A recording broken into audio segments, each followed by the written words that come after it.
میرے محترم دوستوں، بزرگوں، عزیزوں، سب سے اہم اور بنیادی بات یہ ہے کہ اس وقت ساری انسانیت پر جو حالات ہیں، تاجر تجارت میں پریشان، زمیندارہ میں پریشان، حاکم حکومت میں پریشان، عوام، خواص، مالدار، غربا، ہر شخص پریشان ہے اور پریشانی سے نکلنا بھی چاہتا ہے، پریشانی سے نکلنا بھی چاہتا ہے، لیکن پریشانی سے نکلنا اس لیے ممکن نہیں ہے، پریشانی سے نکلنا اس لیے ممکن نہیں ہے کہ مسلمان اپنے اور ساری انسانیت کے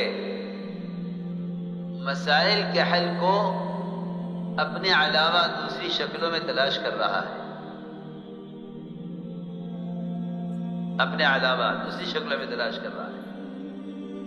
اللہ تعالیٰ نے سب سے پہلے اس کا حکم دیا تھا کہ اپنے آپ میں غور کرو،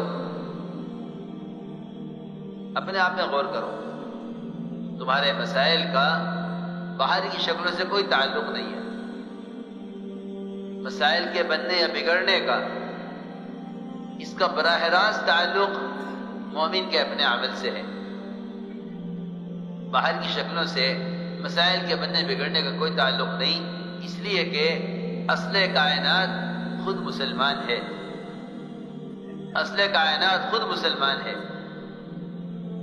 کائنات کی تمام شکلوں میں جو تغیر اچھا یا برا، نقصان کا یا نفع کا، خیر کا یا شر کا، حفاظت کا یا ہلاکت کا، جو کچھ بھی عالم کائنات میں ہوگا اس سب کا تعلق براہ راست مومن کے عمل سے ہے، اس کا تعلق براہ راست مومن کے عمل سے ہے۔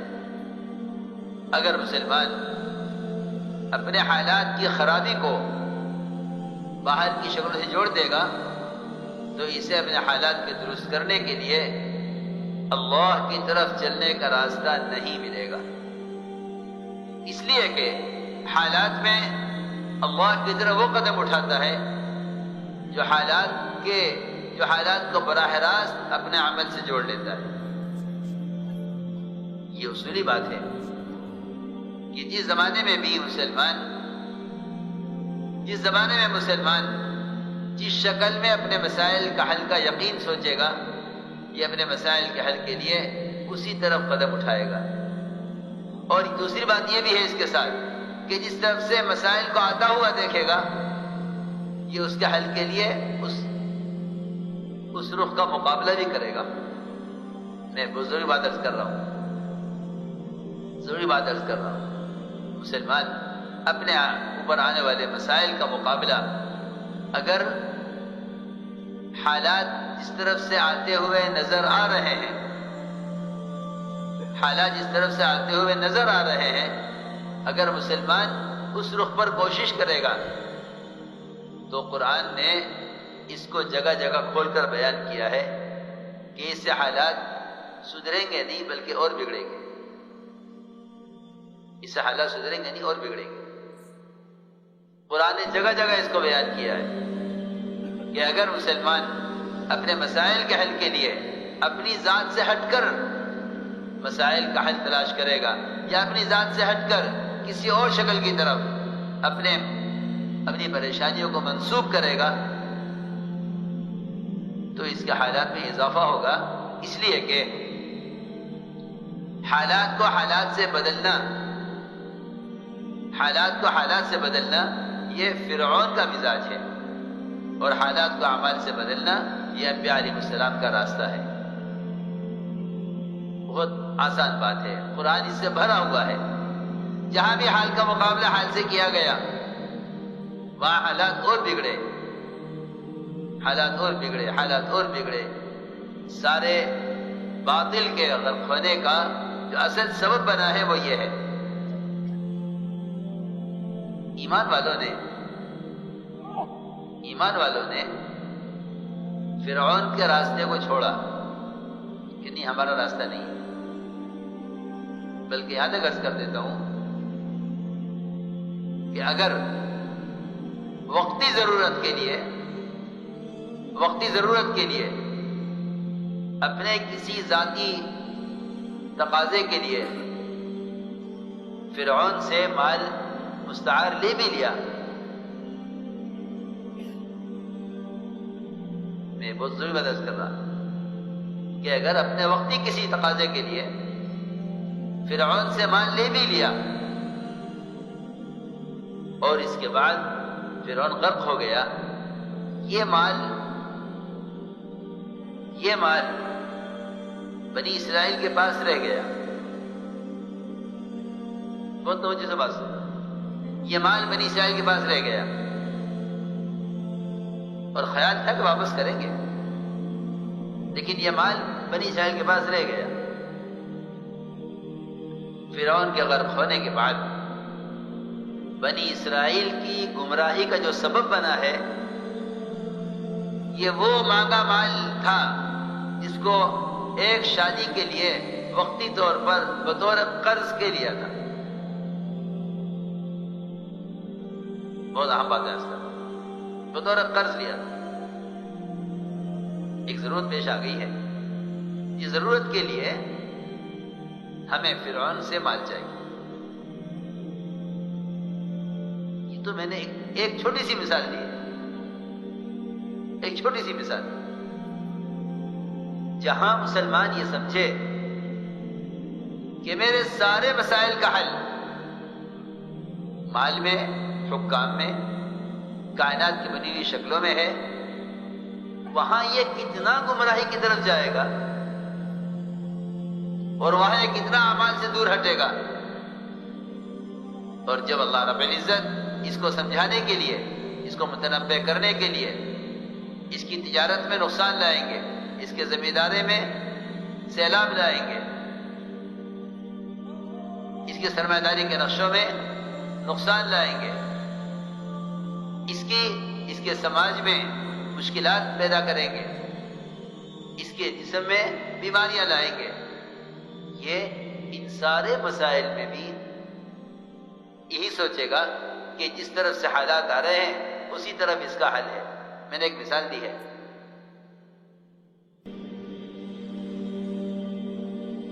کہ جہاں صرف ایک شادی کی ضرورت کے لیے قرض لیا، ایک شادی کی ضرورت کے لیے قرض لیا،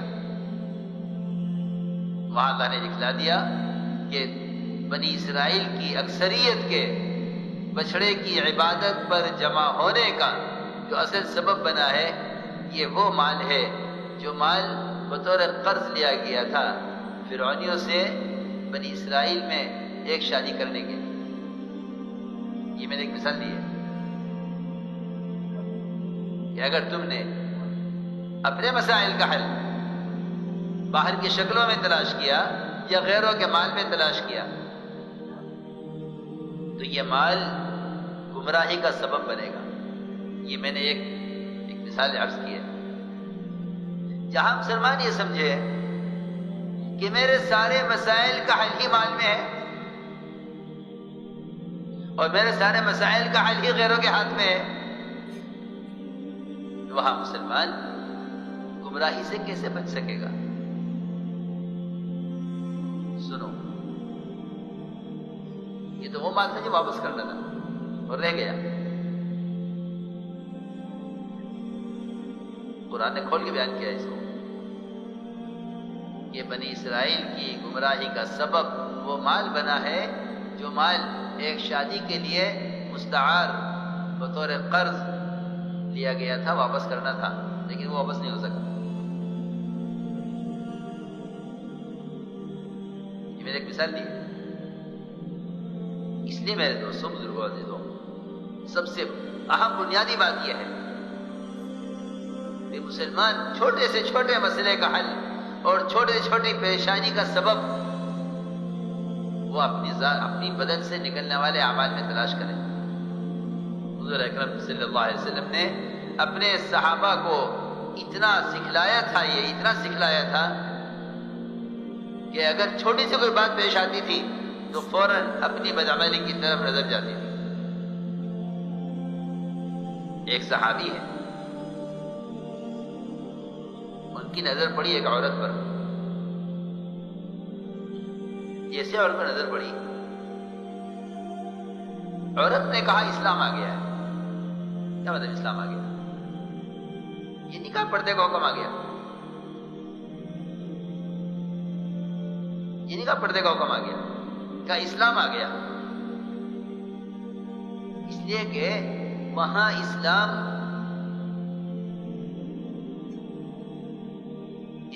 کے تمام احکام کا نام اسلام تھا.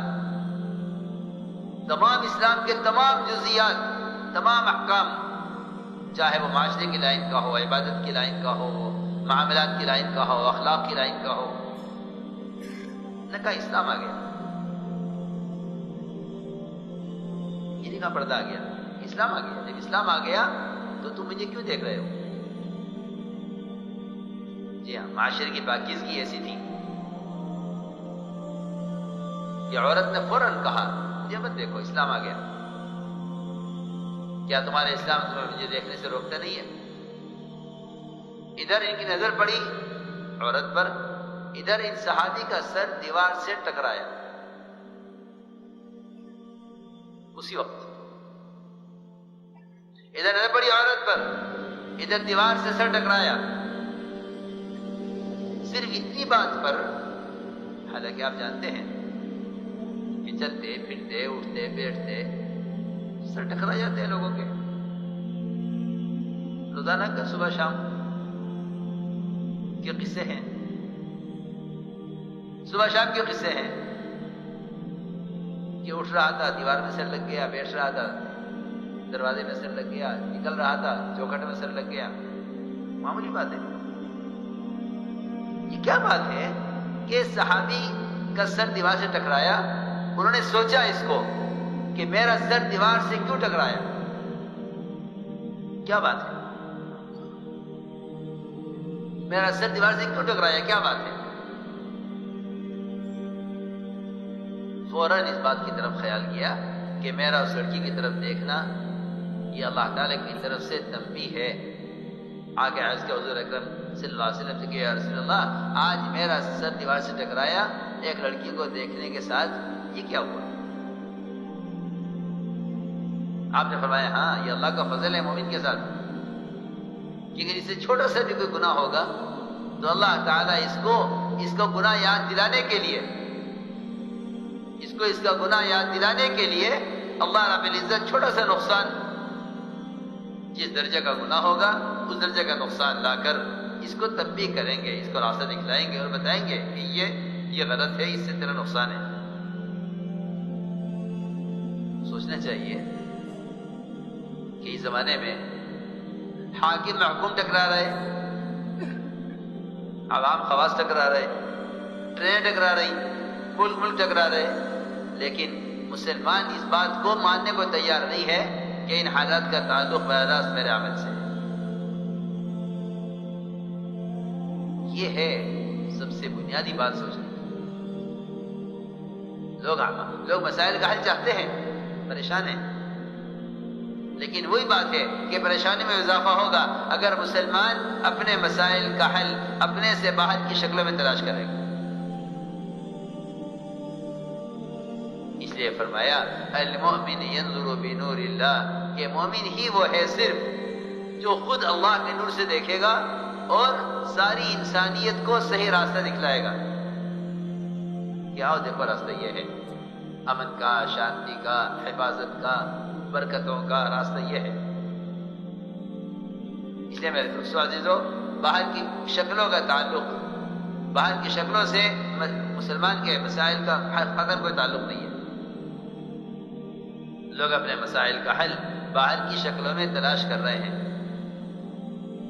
اور یہ کہتے ہیں کہ اگر ہم یوں کریں گے تو یوں ہو جائے گا، ہم یوں کریں گے تو یوں ہو جائے گا، ہم یوں کریں گے تو یوں ہو جائے گا.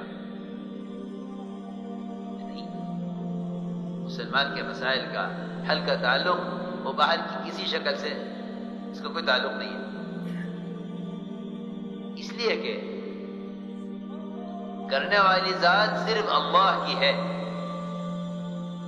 نظام کائنات ہر آن ہر گھڑی اللہ تعالیٰ کے قبضے میں ہے. یہاں کوئی چیز اس کے امر کے بغیر ہوتی نہیں ہے.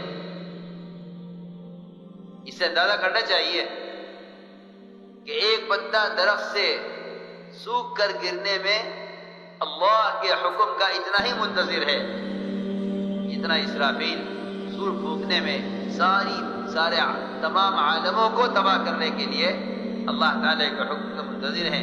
اتنا ہی یہ درخت کا پتا درخت سے گرنے میں اللہ کے حکم کا منتظر ہے. ایسا نہیں ہے کہ نعوذ باللہ اللہ تعالیٰ بنا کے فارغ ہو گئے ہیں، اب کائنات کا نظام کائنات سے چل رہا ہے. نہیں، بالکل نہیں. کائنات کا نظام کائنات سے چل رہا ہے، یہ دہریت ہے، ایمان نہیں ہے. نظام کائنات کا کائنات سے کوئی تعلق نہیں. نظام کائنات کا تعلق براہ راست خالق کائنات سے ہے.